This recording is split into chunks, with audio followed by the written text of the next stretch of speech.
Olá, sejam bem-vindos.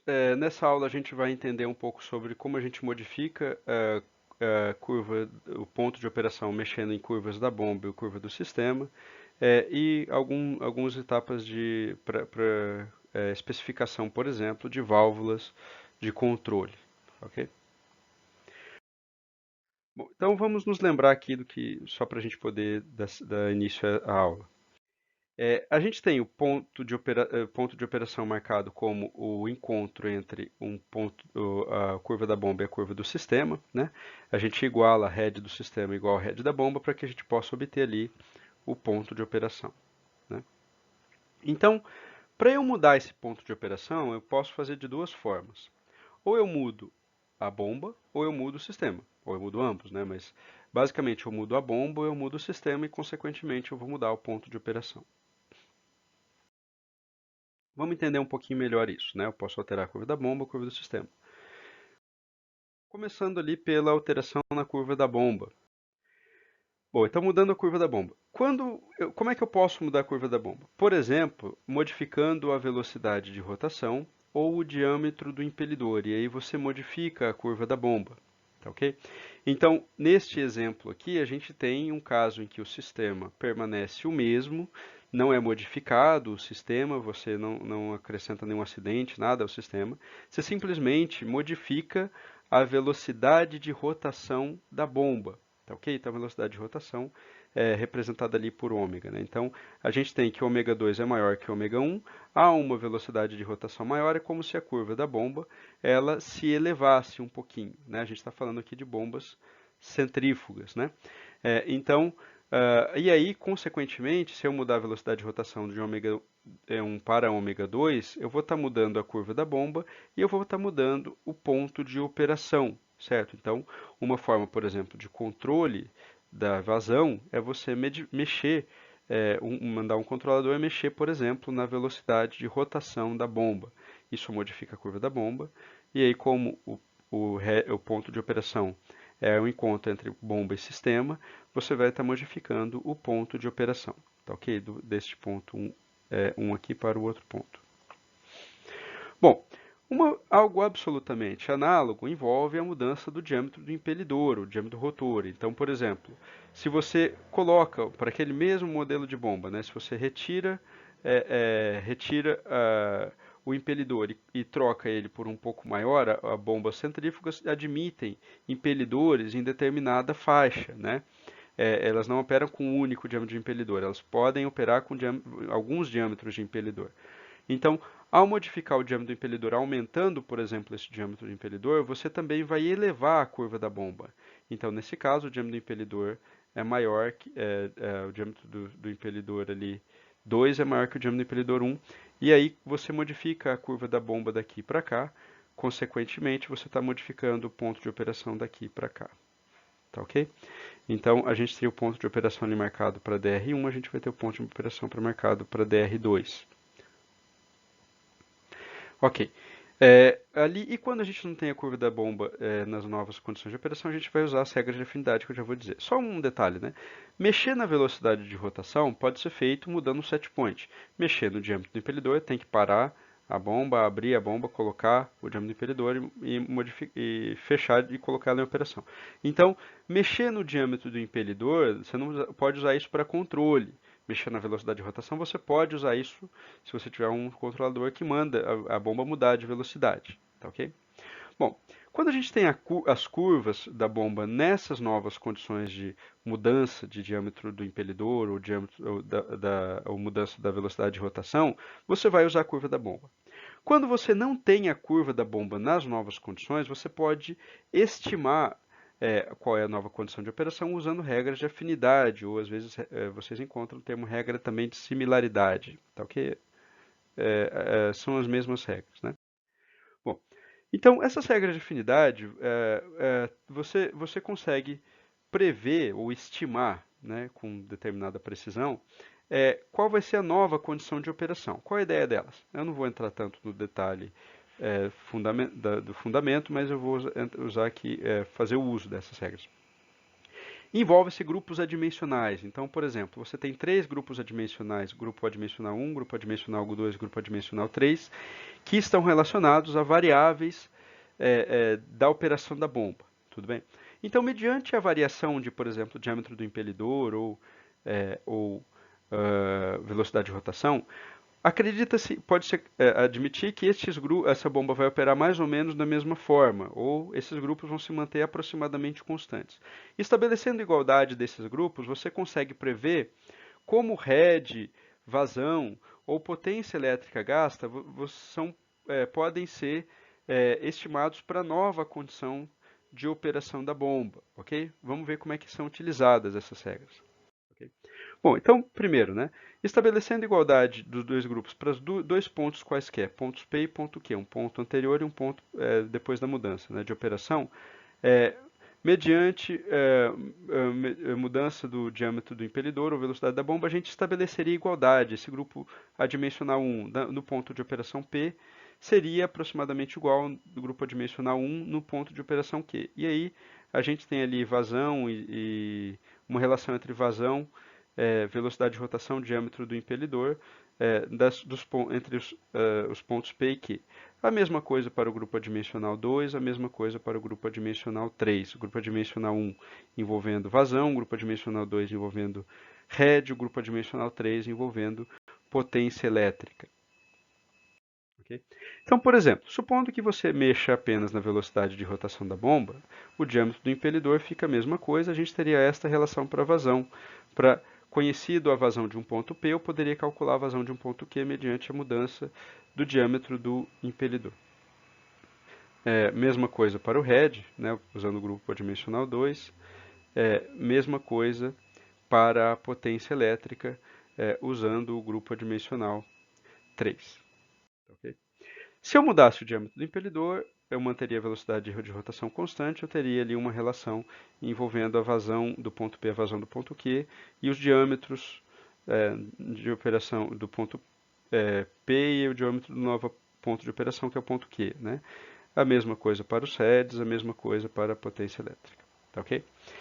Bom, é claro que eu posso mudar mais de uma variável de uma vez e usar essas mesmas regras. Eu apenas ilustrei aqui quando você só muda uma variável de cada vez. Ok, vale ressaltar o seguinte, estas regras são aproximações quando não temos as curvas da bomba nas novas condições. Mas como é que a gente usa essas regras? Né?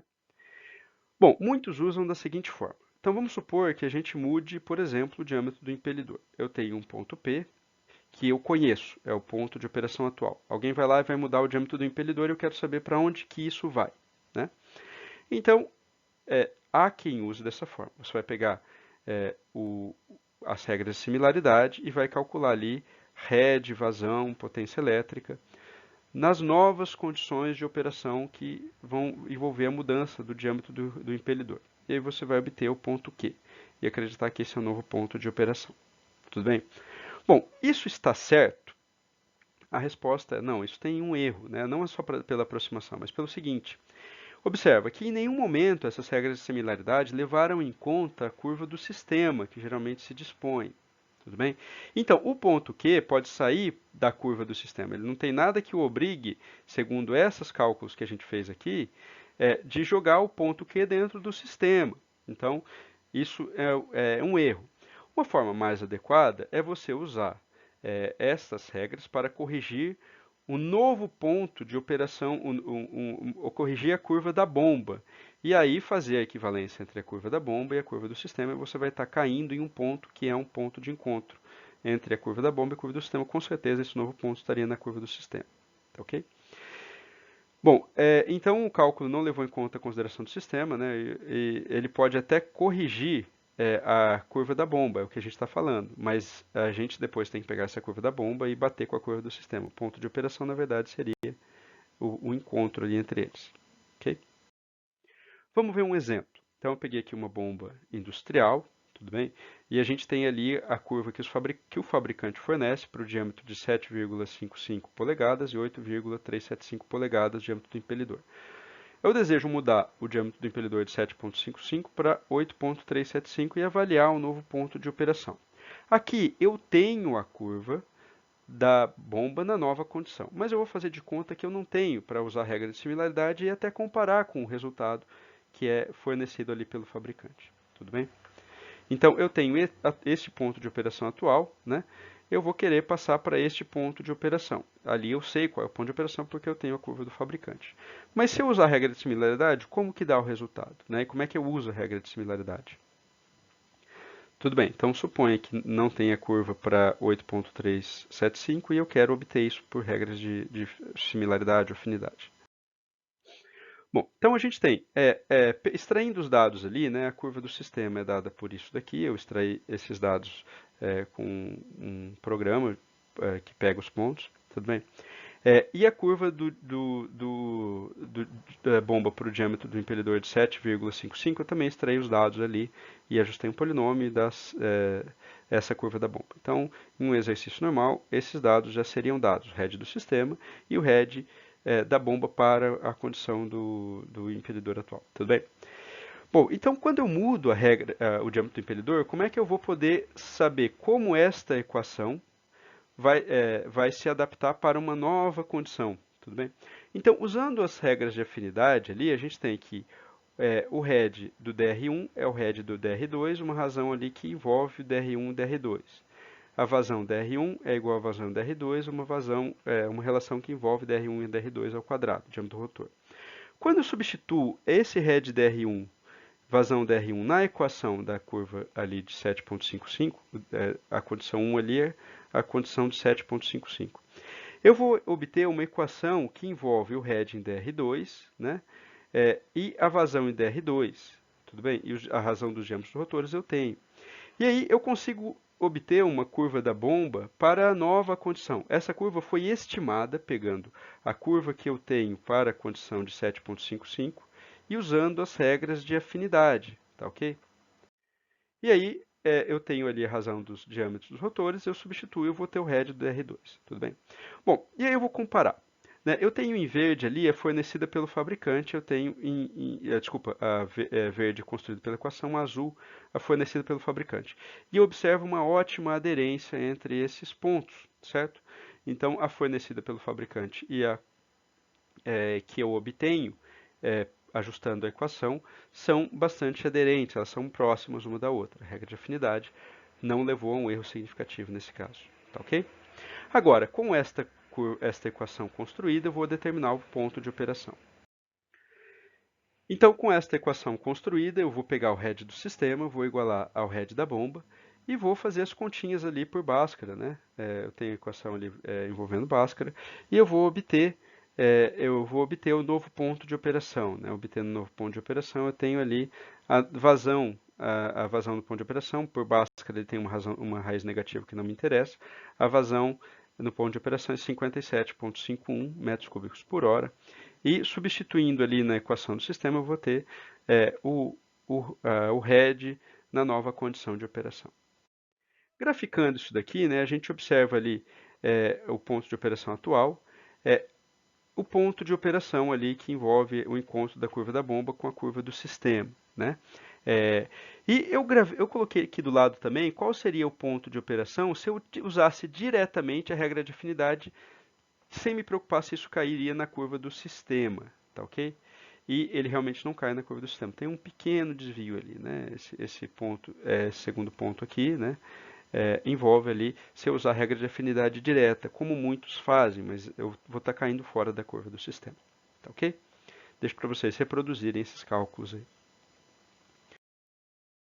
Bom, vamos falar agora sobre a modificação do ponto de operação alterando a curva do sistema. Como é que eu posso mudar a curva do sistema? Então, nesse caso, eu vou manter a bomba fixa e vou mudar a curva do sistema. Eu posso mudar a curva do sistema de algumas formas. Eu posso mudar o head estático, que é a diferença de energia mecânica entre o ponto inicial e final, ou o head dinâmico, que é a perda de carga. Eu vou estar mudando a curva do sistema em qualquer um dos casos. O caso mais comum, que eu vou destacar e dar o exemplo aqui, é a modificação do comprimento equivalente do sistema por inclusão ou remoção de acidentes, fechamento de válvulas, etc. Tudo bem? Então, quando você adiciona um acidente ao sistema, adiciona uma placa de orifício, adiciona uma válvula, ou fecha uma válvula de controle, você vai estar modificando, por exemplo, a perda de carga, o comprimento equivalente, modificando a perda de carga e com isso modificando a curva do sistema. É este caso que eu vou destacar. Tá ok? Então, nesse caso aqui, por exemplo, se eu aumento o comprimento do equivalente, por exemplo, fechando uma válvula ou acrescentando acidentes, eu tenho a condição original, com o meu ponto de operação original. Ao aumentar a perda de carga, eu vou estar aumentando ali o termo que multiplica a vazão ao quadrado. E eu vou levar a curvas desse tipo aqui. Então, por exemplo, aumentando o comprimento equivalente, eu vou estar transitando do ponto P para o ponto Q. Tudo bem? E aí eu não mexi na bomba, a bomba ficou fixa, ficou constante. Ok, então vamos ver um exemplo, né? Admita o fator de atrito constante de 0,07. Então, neste exemplo, eu estou dando fator de atrito constante, facilita a vida. O diâmetro do duto é 0,20 metros, o comprimento equivalente do sistema é 120 metros. A curva da bomba é dada por 50 menos 1034 vezes a vazão ao quadrado, sendo o head dado em metros e a vazão em metros cúbicos por segundo. A adição de uma válvula deve acrescentar o comprimento equivalente em 60 metros. Ou a válvula tem um comprimento equivalente de 60 metros.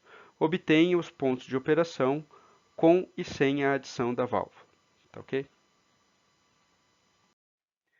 Então, extraindo os dados ali que ele oferece para a gente, ele me diz que o head estático é 25 metros, as constantes ali da bomba são 50 menos 1034, o comprimento equivalente do sistema é 60, o comprimento equivalente da válvula desculpa, o comprimento equivalente do sistema é 120, o comprimento equivalente da válvula é 60 metros, o diâmetro é 0,2, o fator de atrito 0,07 e o G 9,81. Ok, então iniciando ali a solução, né? Primeiramente eu vou calcular o B do sistema sem a válvula, né? Vou pegar ali a equação do B do sistema, não envolvendo a válvula, envolvendo o comprimento equivalente ali sem a válvula. 120 metros, substituo, eu tenho o B do sistema. E aí eu vou calcular o ponto de operação, né? O ponto de operação sem a válvula. Então, calculando o ponto de operação sem a válvula, igual o head do sistema ao head da bomba, isolo ali a vazão, eu vou ter a vazão de operação de 0,088 metros cúbicos por segundo. Calculando o head de operação nessa condição de vazão, posso pegar a curva da bomba e substituir esta vazão aqui, né? E aí vai ser 41,92. Ou seja, este é o ponto de operação sem a válvula, 0,08 metros cúbicos por segundo de vazão, 41,92 metros de head. Para calcular agora com a válvula, eu vou pegar o comprimento do sistema e somar o comprimento equivalente da válvula, eu vou ter o comprimento equivalente total. Calculo o B do sistema mais a válvula ali, né? E aí eu vou ter o B do sistema. E aí eu faço a mesma coisa, calculo a vazão de operação com a válvula, igualando o head do sistema head da bomba, e eu vou ter a vazão de 0,076. Observe que a vazão reduziu. Por quê? Porque você acrescentou um elemento que dissipa energia. Consequentemente, a vazão vai reduzir mesmo, né? E aí, o head nessa operação, basta eu pegar, por exemplo, a equação da bomba e substituir ali por esta vazão que eu acabei de encontrar, eu vou ter o head de operação. Quando eu observo, este daqui é o meu ponto inicial de operação, eu acrescentei uma válvula, mudei o comprimento equivalente e vou passar para esse ponto de operação. Modificando a curva do sistema, eu modifiquei o ponto de operação. Ok, um ponto importante para a gente falar é a equação da válvula. Ela é escrita tipicamente dessa forma aqui, e aí eu já vou dar as unidades nas quais ela é escrita, porque o CV geralmente é informado nessas unidades, tudo bem? Então, a vazão que atravessa a válvula é dada por CV vezes a perda de pressão, que na verdade é a perda de carga através da válvula, porque o que a válvula dissipa em pressão não vai ser recuperado como energia mecânica, isso foi perdido.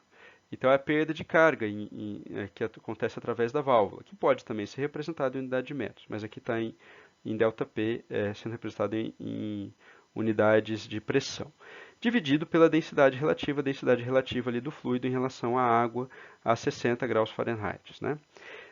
Então, nas unidades, ΔP geralmente é representado em psi e a vazão em galões por minuto, porque geralmente o CV é obtido dessa forma. E CV é a chamada constante da válvula, que de constante tem muito pouco. Tá? Correções viscosas podem ser empregadas aqui, mas eu vou me ater aqui aos casos em que eu estou tratando como fluidos similares à da água, tá ok? Bom, então vamos ver um exemplo. Para o exemplo 2, um exemplo que a gente acabou de fazer, determine o CV da válvula, aquela válvula de 60 metros lá de comprimento equivalente, na condição de operação. Então, lembrando que o comprimento equivalente da válvula era 60 metros no exemplo, o fluido é água. No exemplo 2, a vazão de operação com a válvula foi de 0,763611 metros cúbicos por segundo. Tudo bem? Então, como é que eu resolvo este problema? Bom, basta que eu faça as contas ali, né? A perda de carga na válvula, né? A perda de carga na válvula, eu tenho o comprimento equivalente da válvula de 60 metros, né? Eu vou obter a perda de carga na válvula, né? Ela pegando a vazão de operação ali, e o que envolve a perda de carga da válvula vai ser de 6,32 metros, tudo bem? Então, porque a válvula foi considerada como um trecho reto de tubo, tendo o comprimento equivalente, por isso que eu estou usando essa expressão. Aí eu vou calcular a perda de carga da válvula, primeiramente em Pascal, né? Vou pegar a perda de carga que estava em metros, multiplicar por ρg, o fluido é água, e eu vou obter 61600 Pascal. Essa é a perda de carga em Pascal. A conversão para psi, eu vou usar o fator de conversão ali para psi, e aí eu vou obter a perda de carga em psi. O cálculo da vazão, eu tenho uma vazão atualmente em metros cúbicos por hora, eu tenho um fator que converte de metros cúbicos por hora para galões por minuto, e eu vou obter esta vazão em galões por minuto. E aí, para calcular o CV da válvula, basta eu substituir valores ali, a vazão que eu acabei de encontrar, o ΔP que eu acabei de encontrar, o ρ relativo é o fluido, é a água, então é 1. E aí eu vou ter o CV de 0,11 galões por minuto por psi a meio, né? Essa é a unidade ali do CV. Tudo bem? Bom, falar um pouco aqui sobre a questão das válvulas de controle, porque é uma questão bastante importante. A vazão e a perda de carga dependem, no caso das válvulas de controle, elas têm um fechamento variável, né? Então, a fração de abertura da válvula, que eu vou chamar de fração de abertura, está na verdade associada à posição da haste, né? A haste pode variar entre um mínimo e um máximo arbitrados, entre 0 e 1. Essa válvula as válvulas podem ser de diferentes tipos. A válvula de abertura rápida, linear ou de igual porcentagem, tudo bem? Eu vou me ater aqui às válvulas linear, eu vou ainda falar um pouquinho delas, mas eu vou me ater no exemplo a válvula linear. Bom, o que muda nelas é o seguinte: as constantes das válvulas, que são chamadas constantes, na verdade, elas recebem, a depender do tipo de válvula que você tem, elas recebem, ou elas são funções da posição da haste, o que a gente chama de fração de abertura, que varia de 0 a 1. Então, a fração de abertura eu vou representar aqui por x, na verdade, é a posição da haste ali que abre ou fecha a válvula. Tudo bem? Então, na válvula de a abertura linear, você vai ter ali o CV, né? O CV ele é dado por um CV máximo vezes essa fração de abertura. Na parabólica, por exemplo, você tem uma outra expressão envolvendo parâmetros adicionais. Na de igual porcentagem, você tem esta expressão para o CV da válvula. Na de abertura rápida, você tem essa expressão para o CV da válvula. Então, a constante da válvula, que é chamada constante, na verdade, ela muda a depender do tipo de válvula que é, e ela é uma função, geralmente, da fração de abertura da válvula. Bom, então vamos ver aqui um exemplo, né? Suponha o CV na máxima abertura da válvula de 20 galões por minuto por psi a meio. A válvula tem comportamento linear, tudo bem? Pede-se que se levante o comportamento estimado do ΔP em função da vazão, para uma faixa diferencial de pressão de 0 a 22 psis e frações de abertura que vão de 0,25, 0,5, 0,75 e 1. Tudo bem? E pede-se também que, para fixado o ΔP, se levante o comportamento da vazão em função da fração de abertura da válvula. A válvula é linear. Como é que eu vou resolver isso? Eu tenho a equação da válvula, eu vou pegar e substituir o CV pela equação da válvula linear ali que a gente tem. A equação da válvula linear diz que o CV vai ser o CV máximo vezes x. O CV máximo é 20, né? O CV máximo é 20, o CV para máxima abertura da válvula é 20. E aí eu tenho uma relação de função de vazão, fração de abertura e ΔP. Bom, e aí eu vou fazer o seguinte, para cada x, eu vou fixar o x, vou assumir vários valores de ΔP e vou calcular a vazão, e vou plotar. Então, por exemplo, assumir x de 0,25, assumo o ΔP variando de 0 a 22 e calculo a vazão para cada um desses ΔPs, eu vou ter a primeira curva. Assumo x 0,5, faço ΔP variando de novo e para cada ΔP calculo a vazão, vou ter a curva para x igual a 0,5. E assim sucessivamente. Isto me estabelece o comportamento desta válvula envolvendo a pressão, a fração de abertura e a vazão, acreditando que a válvula tem um comportamento linear. Tá ok. O item B pede o seguinte, fixada a pressão de 22 psis, né, pegando esses pontos aqui, estabelecer o comportamento da fração de abertura com a vazão. Né? Então, o item B, prefixada a 22 psis, eu vou fixar ali a vazão em 22 psi, a diferença de pressão em 22 psi, e vou calcular a vazão com a fração de abertura, e é claro que eu tenho uma relação linear, a válvula é de comportamento linear. Tudo bem? Eu estou apresentando esses gráficos porque esses gráficos são gráficos que caracterizam válvulas. A gente levantou aqui a partir da equação. Muitas vezes isso vem do fabricante, quando está disponível pelo fabricante. Ok? Associada à válvula de controle, a gente vai entender agora como ela se comporta no sistema. Ela se comporta contribuindo para a perda de carga. A gente vai separar isso à parte, né? Então, observa, a gente tem a equação do sistema. Ali eu vou colocar a perda de carga, exceto a válvula, somada à perda de carga da válvula. A perda de carga da válvula ali está em metros. Eu posso passar isso, obter isso em termos da ΔP da válvula sobre ρg, né?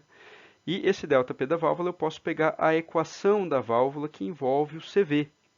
Então, observa que, fazendo as substituições, eu posso chegar em um head, uma equação de head, que envolve ali o CV da válvula, né?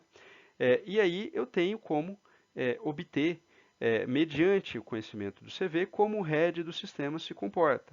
Tudo bem? Então, se eu pegar equações simplificadas ali para o sistema e para a bomba, só para a gente entender que cara a expressão fica. Então, vamos pegar aquela equação simplificada da bomba, a equação simplificada do sistema, admitindo fator de atrito constante, igualando as duas. Quando eu igualo as duas, eu vou ter a vazão e eu vou ter, observem, como que o CV da válvula está influenciando no resultado. Então, aqui eu tenho a vazão, né, que vai atravessar o sistema. E aqui eu tenho o CV da válvula. Aquilo que, independente da válvula ser linear ou não, observa que o comportamento se tornou agora não linear.